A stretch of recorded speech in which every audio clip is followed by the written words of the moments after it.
شروع اللہ کا نام لے کر جو بڑا مہربان نہایت رحم والا ہے۔ میں اس شہر یعنی مکے کی قسم کھاتا ہوں اور تم اے نبی صلی اللہ علیہ وآلہ وسلم اسی شہر میں تو رہتے ہو، اور سب کے باپ یعنی آدم اور اس کی اولاد کی قسم کہ ہم نے انسان کو محنت و مشقت میں رہنے والا بنایا ہے۔ کیا یہ خیال کرتا ہے کہ اس پر کوئی قابو نہ پائے گا؟ کہتا ہے میں نے بہت سا مال برباد کر دیا، کیا اسے یہ گمان ہے کہ اس کو کسی نے دیکھا نہیں؟ بھلا ہم نے اس کو 2 آنکھیں نہیں دیں اور زبان اور 2 ہونٹ نہیں دیے؟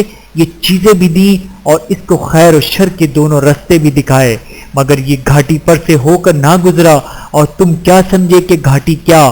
کسی کی گردن کا چھڑانا یا بھوک کے دن میں کھانا کھلانا، کسی رشتہ دار یتیم کو یا مٹی میں پڑے کسی نادار کو۔ پھر ان لوگوں میں بھی شامل ہوا جو ایمان لائے اور جو صبر کی نصیحت کی اور ایک دوسرے کو مہربانی کی تلقین کرتے رہے۔ یہی لوگ اچھے نصیب والے ہیں، اور جنہوں نے ہماری آیتوں کو نہ مانا وہی برے نصیب والے ہیں۔ یہ لوگ آگ میں بند کر دیے جائیں گے۔